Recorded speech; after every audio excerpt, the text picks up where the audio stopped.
The next day is never promised, right? The future is never promised. And we have savings. We're doing all the right things. But at the same time, I'm like, you can't take it with you when you die. My guest today is a content creator, OG influencer, and former CPA who has mastered the art of living fully. She spends 3 months per year living in a new country, takes 5 other trips per year, and is out salsa dancing up to 3 times a week, all while raising a daughter in LA and running her own business. And in this episode, we get into the actual numbers. Ashley Torres breaks down how her family spent less than $10,000 extra to live in Uruguay for 3 months. We basically spent less than $10,000. $10,000 that we wouldn't have spent if we stayed home, if that makes sense. Yes. Like $10,000 more dollars to spend 3 months in Uruguay. If you do the math, that's a 4-day trip to Walt Disney World. She shares the unconventional money move that pays her mortgage while she's abroad and the mindset shift that makes it all possible. We moved into our house 7 years ago. We still don't have bar stools. We don't have anything on the walls. I would rather buy a flight than buy $1,000 bar stools. You know what I mean? Plus, the money philosophy behind her marriage, the real cost of raising a child in LA, and why she says the greatest life hack might just be having one kid. I'm Ashley, certified financial planner, founder of The Fiscal Femme, and I'm asking the question everyone is already wondering. How do people actually afford their lives? This is How Do You Afford This? Welcome to the show, Ashley. Thank you. I'm excited. So, Ashley, you work for yourself. You spend 3 months of the year in a new country. You take 5 other trips per year. You salsa with your friends 1 to 3 times per week, all while raising a daughter in LA, which is a high cost of living city. Every time I open Instagram, you're on a new fabulous adventure. You emanate fun and joy. You inspire me to live my life to the fullest. How do you afford this? Please tell us. Okay. Well, first, dual income household. I think that is the key for us. Dual income and only one child. I think that's like a life hack, at least for us, to be able to, that's another layered thing. But yes, cost wise, there's multitudes of things like we really are smart with using our credit cards and banking on credit card points. So especially before our last trip, we opened a new card, got the opening card bonus, and that paid for all of our flights home from the trip, most of our hotels when we were gone. So leveraging credit cards is something that I would say is a number one way that we do. We ask to live in a high cost of living city, but we prioritize travel more than anything. When you're in your 20s, you're like, designer things. I want fancy things. And now we moved into our house 7 years ago. We still don't have bar stools. We don't have anything on the walls. I would rather buy a flight than buy $1,000 bar stools. You know what I mean? The other way, I guess this is actually a really key point, is we rent out our house. So when we're gone for large periods of time, we rent out our house on a platform called Peerspace. It's kind of like Airbnb, but for production. So no one's staying the night, but people are coming to shoot commercials or social media content. And that has been a huge saver for us in the way that we've been able to pay our mortgage when we're gone, sometimes even making more than our mortgage, which we can put towards the trip. What is the length of, there's so much there, by the way, but what is the length of trip where you're like, this is worth it to put it on Peerspace? We actually are on Peerspace consistently. So we'll do 1-day shoots every once in a while. The demand for Peerspace used to be much higher 3 or 4 years ago, but I would say we're having at least 1 shoot a month while we're home too. Just, you kind of have to keep it going, right? So you have reviews and it's showing up in the algorithm. You can't just be like, hey, I'm leaving town. This is the only time that I want to do it. But again, that's definitely big city thing, right? Where there is production happening, New York, Los Angeles.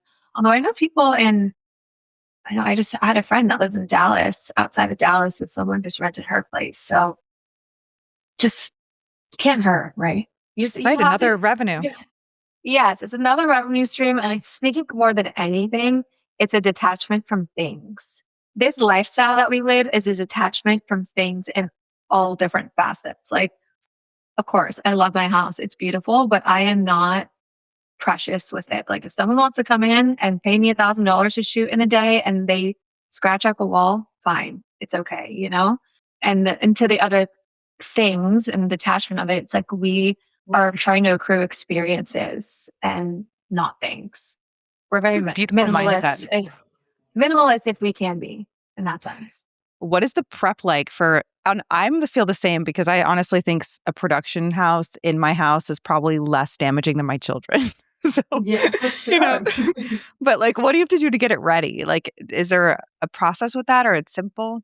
It's not simple, but it's easier than because people that have done this program that we do when we travel in these 3-month school programs, some of them rent out their house for rentals, for people to have short-term rentals. And in that case, you have to take everything out, right? You just leave your furniture, but you have to clean your closets, clean your drawers. The Peerspace stuff is amazing because we can leave our closets, we can leave our drawers, we can leave all those little things as long as they're not out on display. So yeah, I mean, it's a good practice for us to do purging every few, like every 6 months, we're doing a purge. It's not easy. And this last time we left in January, well, no, we left at the end of December.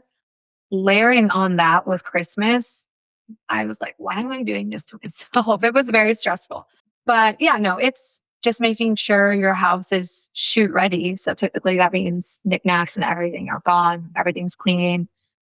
Our fridge, we clean up. I mean, if you're leaving anyways, like your fridge needs to be cleaned. You can't leave stuff in your fridge. So it's a process, but worth it, in my opinion. Right. And it keeps you honest with your detachment. Is that a new philosophy or have you always had that? I think it's probably I think since my daughter was born, honestly, I feel like having my daughter in 2020 changed my perspective on so many things. I mean, I always used to love, like travel has always been a love of mine. Not always. It's my mid 20s when I had like a little bit of money to start traveling.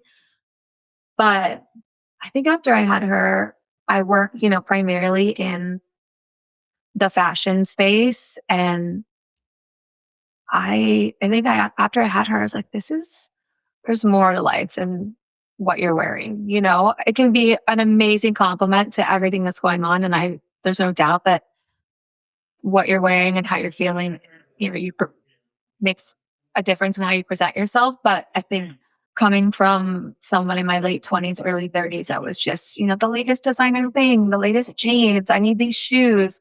And after I had my daughter, I was just like, this is not important anymore. This is not the priority. The priority is her. The priority is living, creating experiences with her. I mean, I'll never forget. I mean, doesn't remember it, but taking her to the Eiffel Tower when she was 22 months. We had a picnic in front of the Eiffel Tower. She was walking around just being so silly and the Eiffel Tower is in the background. I'll never forget that. And we have pictures and she remembers it through the pictures, but she'll tell people, I went to the Eiffel Tower. I was there. It's cute.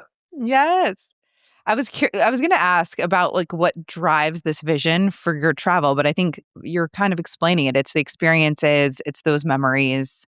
Anything else that has helped you craft this like vision for it especially with the traveling, living in a new place for 3 months at a time? Like what is behind that?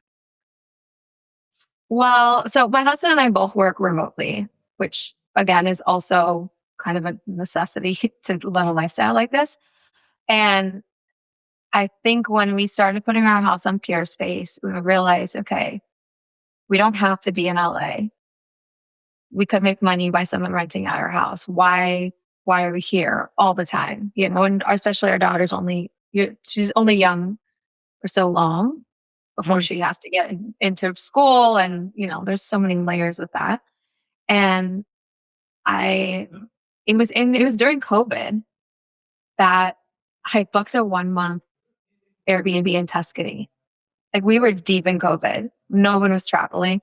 And I just was like, I need something to look forward to. I went on Airbnb, found the most insane Tuscany villa. And back then, like the prices were amazing because no one was traveling, right? So I just locked it in and I was like, we can cancel it. And then next thing you know, that next year, I was like, all right, well, if we're going to be there for a month, we might as well add Paris, Lisbon, whatever. Like we can technically legally be in Europe for 3 months. We might as well take advantage of those 90 days if we're going to do it. We, at least personally, I think Andy, my husband, has jumped on board with this lifestyle too. But I went through a lot of death when I was young, in my early teens. And even in my teenage years, my dad passed away, my stepmom passed away, my best friend in high school passed away. And for me, it's like the next day is never promised, right? The future is never promised. And this might not be part of your mantra around, being financially responsible, and we are, like, we have savings, we're doing all the right things. But at the same time, I'm like, you can't take it with you when you die. And who knows how long you're going to live? Like, I'm not trying to create this nest egg so that when I'm 65, what if I'm going to live for 5 more years, So our mindset is today is the day. Now is the now. Let's live it. Let's be responsible. But let's just do it and let's go and experience it because tomorrow's never promised. It's beautiful. Also, I love how open you are about it. Like, I saw the post when you talked about the bar stools. Maybe you talk about it often, but it's I do, because it's the just like trade-offs, like, being they're real. That I don't even notice it anymore. And then, every once in a while, I'm like, well, maybe we should get some bar stools. And I go look online and they're all $1,200. I'm like, that's $3,600 for 3 that could fly us all to South America. You know what I mean? So, right. One day we'll get them. Maybe soon. Or maybe not. We'll see. And can you walk us through, you mentioned, I think the renting out of the home is a very big piece of this, but walk us through what the finances look like for a typical 3-month stay or even your most recent stay in Uruguay. Yeah, I did a Substack post on this where I used to be a CPA, by the way. Like, my past life was I worked as I didn't know that. Yeah, I was at Deloitte for a few years and then decided that was not the life for me. But I'm a secret Excel girly and I really like numbers. So I put together the spend and I compared it to, we basically spent less than $10,000. $10,000 that we wouldn't have spent if we stayed home, if that makes sense. Yes. Like $10,000 more dollars to spend 3 months in Uruguay, which that's kind of, if you do the math, that's a 4-day trip to Walt Disney World. Like, if you're doing Walt Disney World and you're flying there and you're paying for the tickets to all the things, I've never been to Walt Disney World, so I don't know the exact, all the things, that I looked it up and I went to this website that calculates if you're going to do Walt Disney World on the budget, if you're going to do it on, a little bit upscale, if you're going to do it VIP. And it was like, yeah, families are spending $10,000 to $12,000 to take their kids to, that's crazy. Like, that is bananas. And I was like, for what, 5 days, four nights?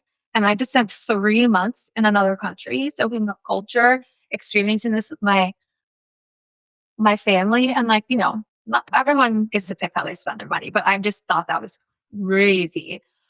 But yeah, I mean, I think it was under $10,000 additional than what we would if we stayed home. And it sounds like you're like an opportunity cost queen. So essentially I don't think a lot of people do the math. They might think, like, see your life and say, there's no way I could do that. And then they do go to Disney or they do go to like the Bahamas or whatever the trip is that costs half of that. And so I think a huge part of it is like actually calculating it out and deciding what you want, what's more valuable to you. And it sounds like you're doing that all the time with travel, with your decor, with, all the things in your life. 100%. And yeah, I think I read a stat in 2024, the average American vacation was $2,000, $3,000 per week. Right? Like, you and a family is spending $3,000 on spring break to take their kids somewhere or summer break. So, 3 months for under $10,000 is kind of a steal in my opinion.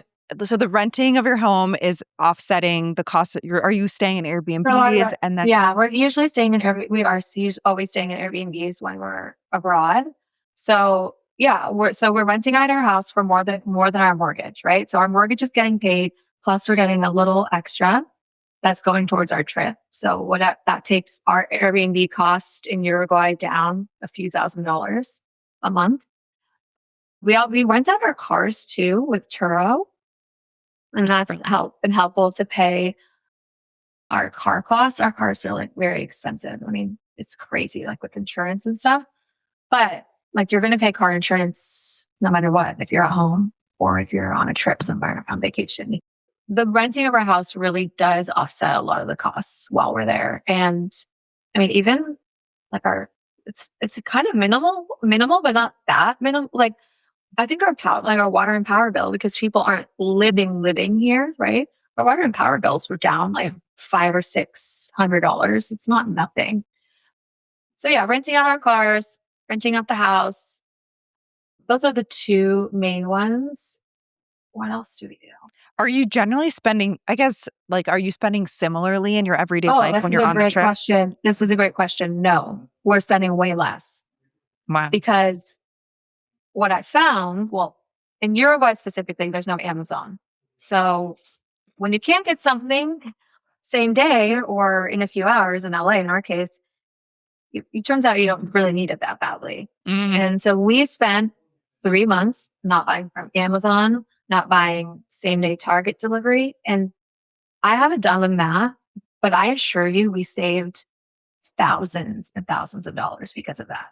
And that's not even in the 10. That's not netted right now. No. That's just, hey, we didn't spend that money. And traveling has really taught me how to be more minimalist and work with what I want or with what I have. Example is our Airbnb in Uruguay didn't have a blow dryer. It's pretty humid there. You don't really need it because your hair's going to be mine's going to be crazy anyways. Would I have loved to have one because I usually do style my hair pretty often? Sure. But I was like, I'm not buying one. I'm not buying one for 3 months, especially with a different outlet that I can never use it again. Like I can't bring it home. And so I didn't. I spent 3 months just living my life with my hair crazy and without a blow dryer. And it's just like a microcosm for everything. You know what I mean? Yes. It's just an example to show you that we just don't need it. And so, yes, we definitely do not spend like we do on just things when we're traveling. Also, I feel like when you're traveling, you're getting that dopamine hit from new experiences and being out in the world versus when you're at home, you're like, oh, well, let me go online and buy those eye patches or buy that. I don't know. It's like, what's in your Amazon cart right now? I actually have a friend, and I think this is a really good hack. She creates an Amazon wish list and puts things that she thinks she wants into her wish list. And at the end of the week, if she still wants it, she'll buy it. Versus just being like, boom, boom, boom. It's pretty helpful. And I'm curious what percent she actually buys. Like if it's like a 40%. No, 99% of the time it's nothing. Wow. She wanted it in that moment because it would have been delivered in LA. It's same day. Most of the stuff is same day, you know? Right. She realized I didn't need it or I don't care for it that badly. I like that tack. And how does Luna add to the cost of the trip? You mentioned she's in a program. How does that work? Yes. So that's another saver actually.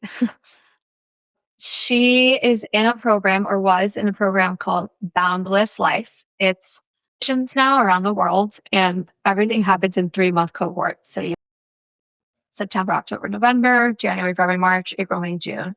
And it's ages 2 to 14. I think now it's 14. And it's basically what we call study abroad for families. It's study abroad, but your kids, my daughter's 5. It's crazy to say that out loud, you know? But especially if you have young kids who are can't be in public school yet, you're paying for daycare, you're paying for preschool, right? Out of pocket. Right. Between the ages of 2 to 5. The cost of this school is almost exactly, I think maybe $150 to $200 different than her preschool here. So that was another. Wait, so when you're calculating the 10, are you calculating that? Or are you including the cost of the? Yes, I calculated the difference with that too. Okay. there's an additional fee as a parent to be part of this, just a community fee.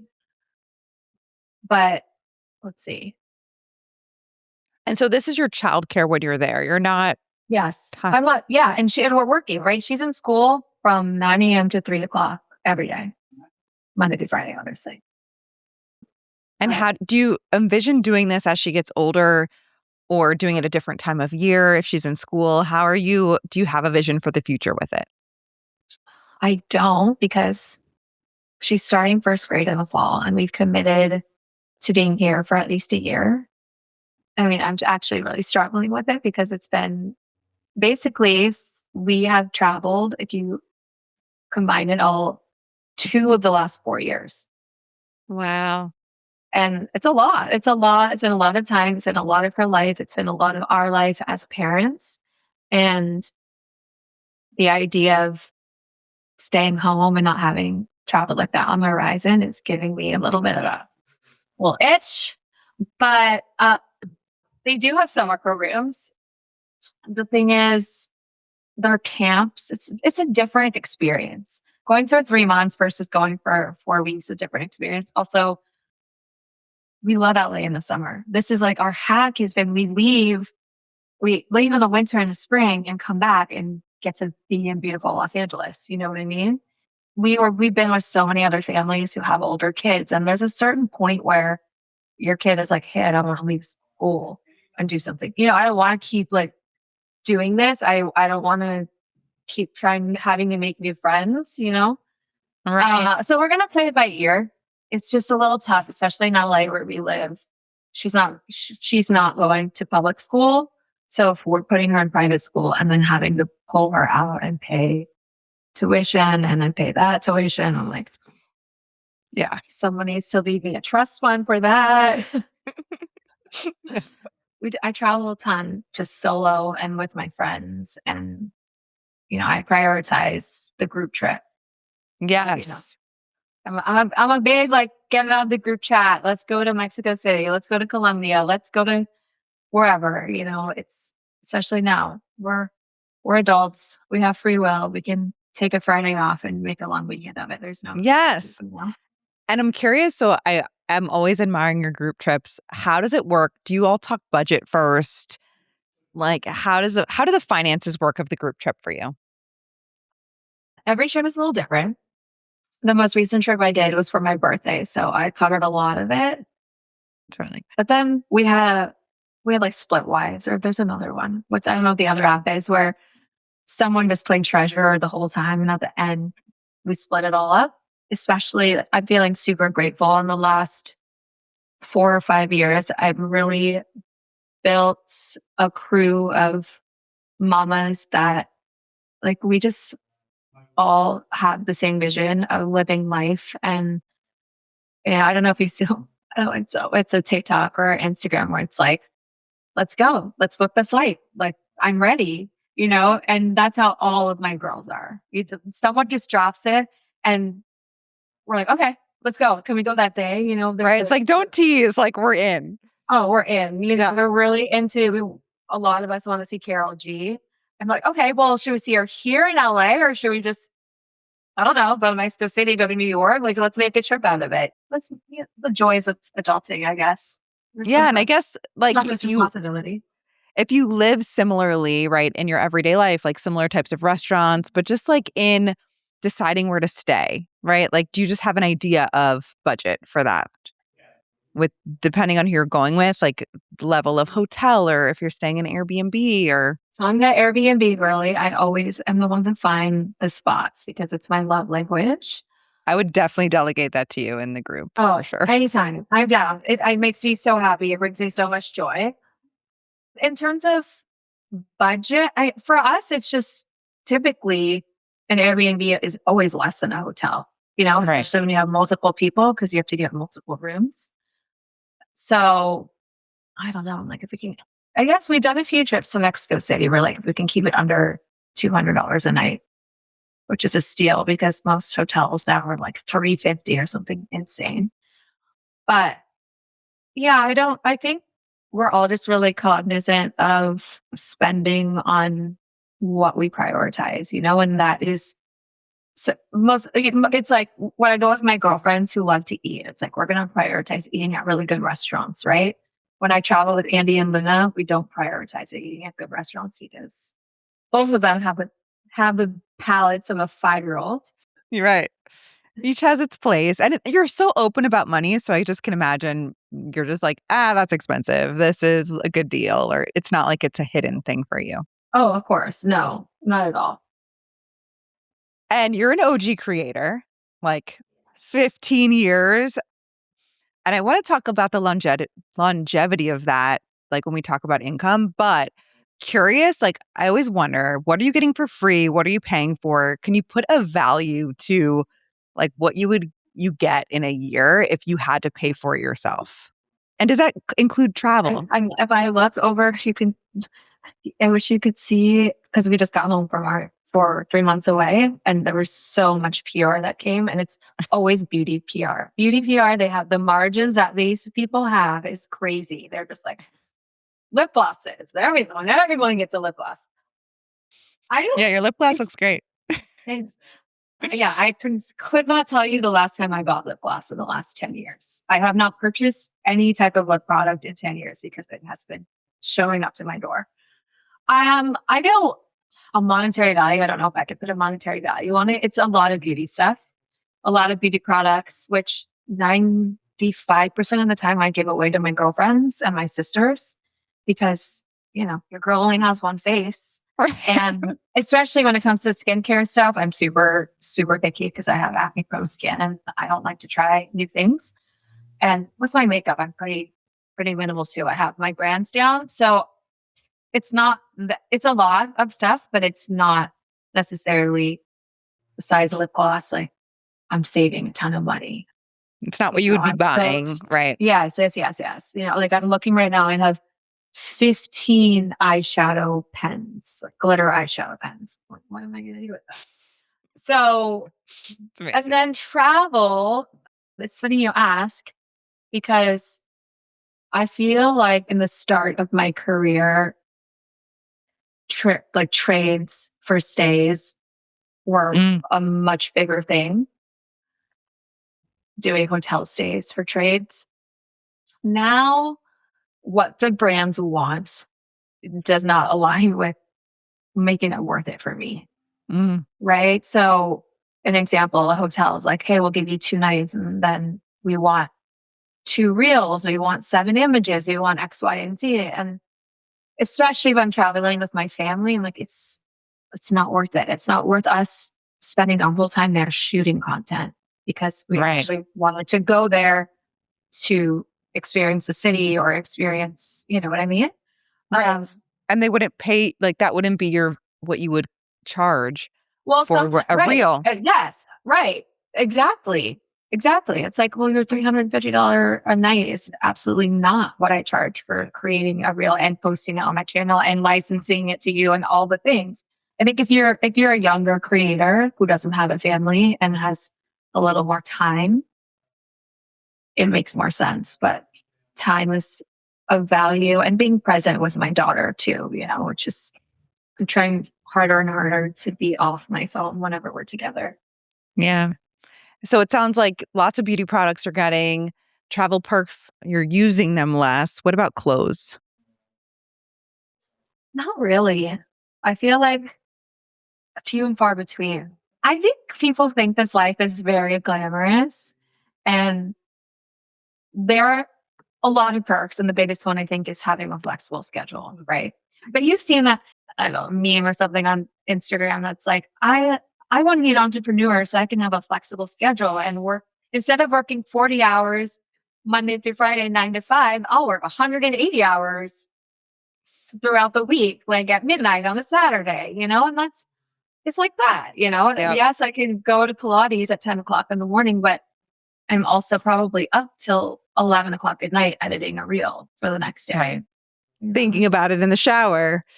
Again, and this is like, I feel like we're digressing a little bit, but I think this lifestyle, I don't really know, and I'm trying to be better at it, how to live without thinking about it through the lens of content and everything that I do.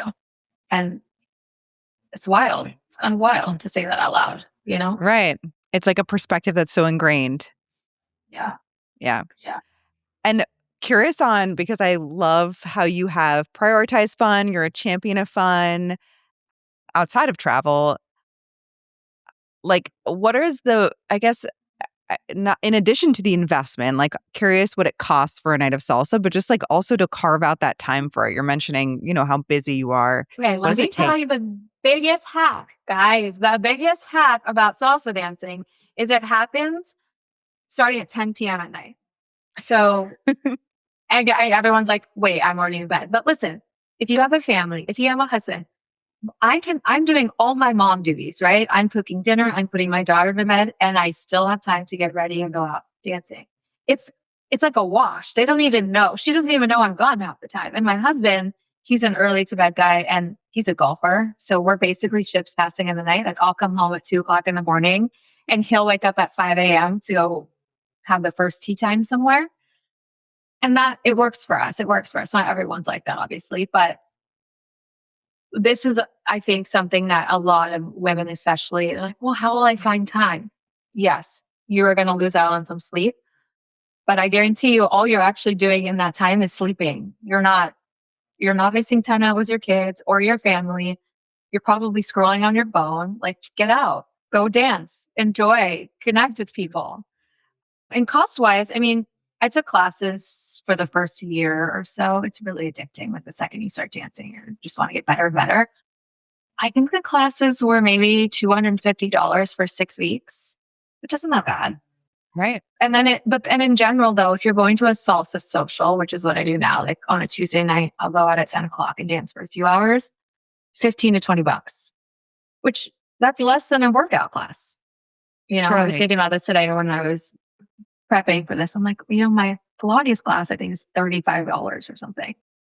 In Miami, oh my God, I just took my favorite Pilates class there. And I think it was like $39. I'm like, what are we doing that Pilates is $39 now? But still, you know what I mean? I can go dance for a night for $20. And it's a workout and it's social and it's connecting and it's having shared experiences with people. There's so many benefits. I need everyone. And are you always going with your friends? Or are you sometimes going solo? Or how does that work? Both. I mean, so I've been doing it now for 3 years and the salsa scene, it gets very small. Like once you're in it for a minute, it's very small. So you start to know everyone. So even if I go somewhere by myself, I will know somebody there. And it's great. It's such a beautiful life. I can't complain. It's the best. And the sleep, like, transformed me. and the missed sleep, I was thinking like maybe if you're thinking about Luna's age, you just got more sleep because she got older, but then it's almost like it didn't change because then you go salsa. Like, how do you deal with the less sleep? You look so rested. I would argue, girl, I went to go last night, 2:30 in the morning. And that's after going dancing Tuesday and Wednesday night, back to back. It gives you energy, or at least me, I can't speak for everyone. It gives me energy that nothing else, like nothing else. And I don't know how to describe it, but it's so different than, going to a late night dinner with your friends and drinking and going to bed really late and waking up being like, there's something about salsa that it gives me life and I can dance all day and all night and not be tired. And it's amazing. Wake up the next day and feel really good. I don't know. I just want everyone to do it, or at least try it, because it's really a few of my girlfriends who've gotten into it recently. They're like, "Oh my God, Ashley, why have I waited so long?" I'm like, what? I told you. I've been telling you for 3 years. Yeah. And okay, let's talk about income, because that's a big part of this and making this work. What are the ways you earn money? My biggest source of income is brand partnerships on Instagram. So that's a brand paying me to create content for them and either post it on my stories or my Instagram feed. They're also sometimes licensing it for their own ads so that they can run ads in the background. So that's my biggest source. And then I would say my next source is affiliate revenue. So that's when I link out to products and people purchase through those links. I get like 8-10% commission, which if you do the math is not that much. It's not like you got to have a lot of sales to be making really good money on that. Right. And Then another way, recently I started a Substack last year around our family travel. So I have some paid posts on there. I'm gonna start getting more into that too, because I miss writing and I miss talking about travel and how we're able to do it and kind of, stuff like this. And so it's from paid members or you're getting Yes. sponsorships? Okay. No, paid members. So to be some of my Substack posts are free. I would say 50% of them are free, but then 50% are, you have to be a paying subscriber, and it's $5 a month. Like the post about where I do the calculation between Disney World and our trip, that I love is that. paid because it's very specific and it has like what our mortgage costs, which I'm like, okay, you can pay $5 to know what our mortgage costs. I don't need that out on the internet for everyone to see. So yeah, those I would feel like are three main categories. And then I also last year started the LA Girl Dinner Club, which is a community in Los Angeles of women who we create like bespoke events twice a month. I don't know if you know Uchi, but it's a really popular sushi restaurant here. And we did a maki roll making class and omakase happy hour. And we made it specifically for the girls. And I work with my co-founder to create those events, and we leverage our Instagram following to get discounts from these restaurants. It's like, hey, we're going to post about it, and we're going to bring in local LA girls who would probably never have come or, have money to spend, and we'll bring back their friends and for future trips. So that has been a new kind of avenue for us. We're still trying to figure out 100% how to monetize it. We do have a membership. It's $25 a month. It's $25 a year to be a member, to be part of these experiences. And then we charge per event. But when I started talking about doing this, someone DM'd me and she goes, can I give you the biggest tip ever? Never get into events. There's no money in events. And now I'm seeing it even when we're leveraging it's just hard. It's especially, food and beverage costs in LA are so expensive that adding even just a little for us to take from the top, it's hard. So we're still trying to figure that out. That's revenue 2.0 of what I'm hoping to build. And I do think people want to gather in person. Like I'm really feeling it, 100%. seeing it. So thank you for creating space despite the challenge. You know me. We gotta live life. We gotta get together, connect, have shared experiences. I feel like that's the key to happiness. And people can get like the full details by paying for a Substack, but what can you share as far as amounts and ranges for your different revenue streams? Well, I mean, there's been certain years where I was making like upwards of $400,000. This year has been very slow. And I posted about this on my stories right before I got on this with you. The landscape is changing. It's evolving, and therefore I'm evolving with it. And it's why things like Substack are growing and these kind of communities are building. But we're not doing bad. Like my husband and I both make six figures, but we both also need to work. I think that's something that from an outsider's point of view, if you were to look at some of our trips, you're just like, oh, this girl comes for money or this girl has a trust fund. No, I have been working since I was 16 years old. I had $100,000 in student debt when I graduated from college. Like we hustle and we just prioritize how we spend our money. And yeah, we're making adult money now. We're not 20, we're 40. It's a little different. Right. Yep. And I mentioned earlier, you've like are an OG creator. Is it the time freedom? Like what keeps you going? Like what keeps this longevity in it? This is the best question, Ash, because truly, like this year I'm telling you, has been so slow. And I look at my husband like, well, what else can I do where I will have this flexibility? I don't know. Like, I truly don't know. And, one of my girlfriends was like, you should do real estate. And then the other one was like, no, if you do real estate, you can literally never leave the city. You always have to be here. And you know what I mean? Like, it's hard. I think that's a true, I don't know. Like now it's a cash grab, I think, for a lot of people becoming creators because it's easy. The barrier to entry is really low. supposedly like easy. It's not though, because there's highs and lows and money's not always there. But for me, it started as a passion project when I was an accountant. I just wanted to write about shoes, and it's evolved so much since then. And with that has come the flexibility to be a mom. I mean, both of us, we both work from home, and that's not just for our travel, but for our daughter. I try to tell her all the time, baby, not everyone gets to have their mom and papa pick them up from school at 3 o'clock. Not everyone gets to spend this much time with their parents. And I feel so, so grateful for that. And now, the next iteration, it's got to try to still give that to me, because I don't know. I don't know. I just can't imagine be at a workplace for 9 hours a day and not having that flexibility. Yeah, that drove a lot of why I left my corporate job too. I looked even around at the very senior people and I was like, that is not what I want. you know? I know. I think we're all learning that, the timeline that we need to. Because I Yes. have a lot of friends who are now in their early 40s, and they're just like, what am I doing climbing the ladder? I missed out on so much. The people we travel with too, they have older kids, and they did this program, and they're like, you are so smart that you realize this sooner than later. They're like, this is the first time, my kids are 13 and 14. This is the first time we've spent real time with them, because they were always just locked in and working, working, working.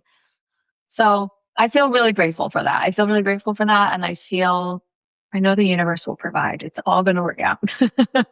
Yes. And for you and Andy, how do you handle money together? And has your money philosophy changed as you This is a great question, because more serious? Yeah, we've always, until recently, until I think 2 years ago, had our money separately. We had a joint account where we put our mortgage in. Our mortgage went in there, and Luna's tuition went into there. And we each put in the exact same amount in our savings, and it all dispersed from there. But whatever else he made and whatever else I made, do you? And, and I had no visibility into it, right? He would come home. My husband loves Legos. So he would come home with just brand new Legos or a brand new computer. I'm like, what are you doing? And at the same time, I'm like, I'm going to get my Botox, and he has no idea how much that costs. So money is my life. Yeah. But I feel like in the last few years, with travel, with our jobs changing, at one point, he was an employee of mine, the way that we were running our S corporation, we had to combine it a little more.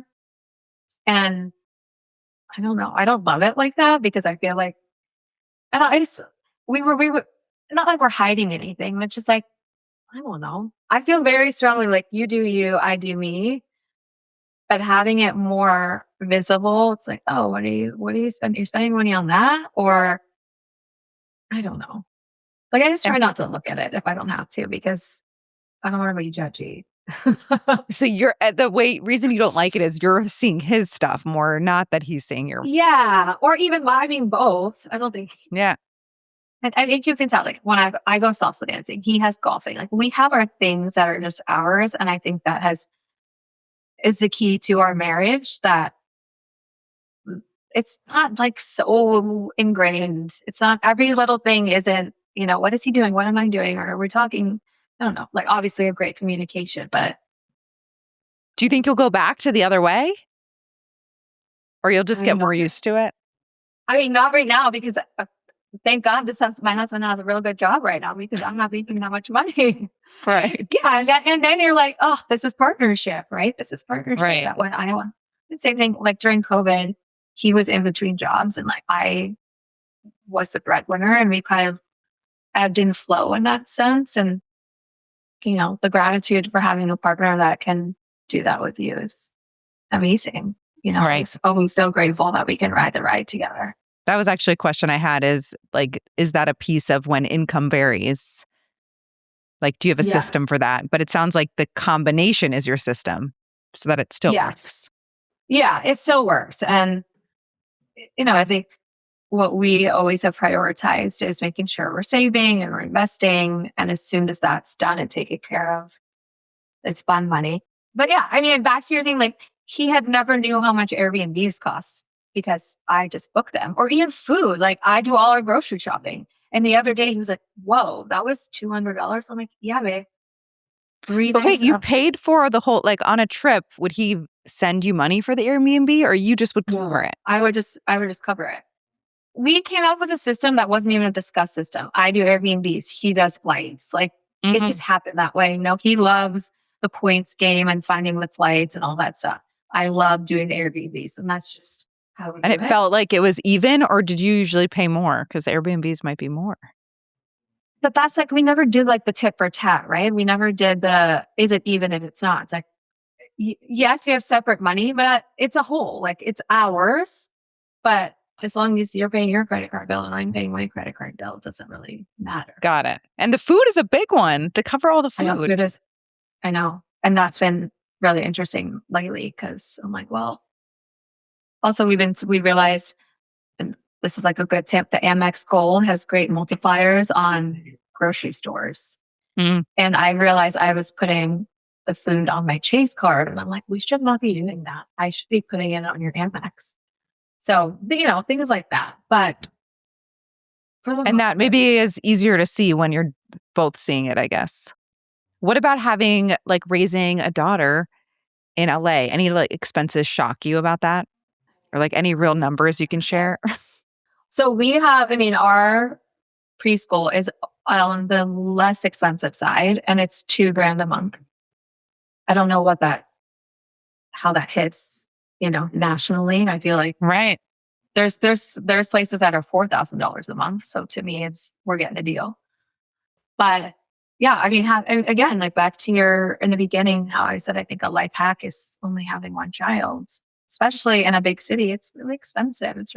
And we realized there's many reasons why we only have one babe. It's not solely financial, but I think the way that we would like to live our lives and how much we want to live it and experience it would not be possible if we had more kids. Yeah. And the biggest thing so far has been tuition, other than, I guess, the kid costs, like getting set up. Tuition and health insurance until recently. So we are an S corp, but Andy just got a full-time job, and we were paying health insurance out of pocket, $1,600 a month. Insane. Yeah. For our family. And I don't even go to the doctor ever. I go like once every 2 years to get a pap smear and I'm done. Yeah. But the healthcare is crazy. Yes. And especially when you don't have it through work. Yes. Yeah. That I will say that is one of the biggest kind of creator expenses that I think a lot of people don't consider when you're working for yourself. And what do you hope Luna learns from you about money? This is a great question. We've been trying to practice gratitude recently, and I'm actually having a hard time. I don't know how you teach gratitude to a 5-year-old, almost 6-year-old, because especially when we were in Uruguay, it's like I made a statement to a friend that was traveling with us that I don't want her to think this is real life because it's very special. And the friend who also had kids there said, no, but I want my kids to realize like this could be their life. Like if they worked hard enough, if they prioritize the things that they want to prioritize, this can be their life. It is, and it is our life. It is our right. It is their real life. Yeah. Yeah. And that kind of changed the perspective for me. I think, we can have a whole nother podcast on people's, including my feelings around money. I grew up thinking money was bad, wanting money was bad. Anyone who had money was bad, that they were just not good people or they were greedy, or I don't know. I don't know why. That was just how I grew up. And it took a lot of, I know. I read, oh my God, what is that book? Oh, it has a green cover. You're a badass with money. You're a badass with money. In my 20s, and that changed my life. It changed my life. Honestly, I think I need to go back and read it. But Jen Sincero, I think, is the author, right? Yes. It changed my relationship with money, and I now look at it through the lens of money supports my happiness. Money supports my joy. Money allows me to do the things that bring me joy and happiness and to spread that joy and happiness to other people. And reframing that, oh my God, that's like when I quit my job and started doing this full time. Wow. So, And I do think you have an amazing balance of being grateful and crafting the incredible life. Like you're feeling very grateful for what you've created and it's your real life, that you're yeah, creating something beyond what someone might think is possible. So I think your modeling will probably help a lot too. yes, hopefully. Because I don't know. I mean, this girl, I got to teach her that I don't, I want her to be smart with money, right? We all want to be smart with money but have a good relationship with it and realize it can bring so much joy and happiness into your life, you know? Yes. My oldest one, always wants to fly like business class. We did it one time and it was probably the highlight of his whole trip. Yeah. And so I say, like, if you work really hard and that's important to you, you can have that. And he's like, well, you I work love really that. hard. And I'm like, well, that's not something we're choosing right now. We're choosing other things. That's a But great way to frame it. That's a great way to frame it. Yeah. My child has also been spoiled with flying business class. So she thinks every big flight has a lie flat bed. And I'm like, this is why are just we because your dad. Yeah, I'm like, this is just because your dad is really good with credit card points and figures out a way to do it. I should have Andy on too to talk points. You really should. He's good. He's really good. All right. I know I've kept you a long time and we could have multiple podcasts, but what's something about your finances people would never guess? I think people, I mean, after listening to this podcast, they would probably guess it, but I think from the jump, people would assume that I am spending significant amount of money on clothes, and I'm not like at all. I think that would be an assumption, like just like clothes. Well, that we should do a podcast on that because you also always look so fashionable. So it's like, how do you do that without spending a lot of money on clothes? This is the forever challenge. I think another thing that people would be surprised, not women, because I think maybe younger women, is the cost of just self-care and aesthetics as you get older. Like no one told me that I needed to save this much money for Botox and lasers. And again, like it's a choice that I make to spend, but woo! Yeah. That's what I tell Andy. I'm like, I don't care about new clothes. I don't care about bar stools. I just want to make sure I could get my Botox every 4 months. I know. My mom and I say that. We're like, our money's not in our closet or our shoes. It's at the med spa. Yes, 100%. No one told me that when I was 25 years old. And what are you working towards affording next? Back to the bar stools. No, we are so. I might almost get sad when you have bar stools. It's like, what are we going to talk about? End of an era.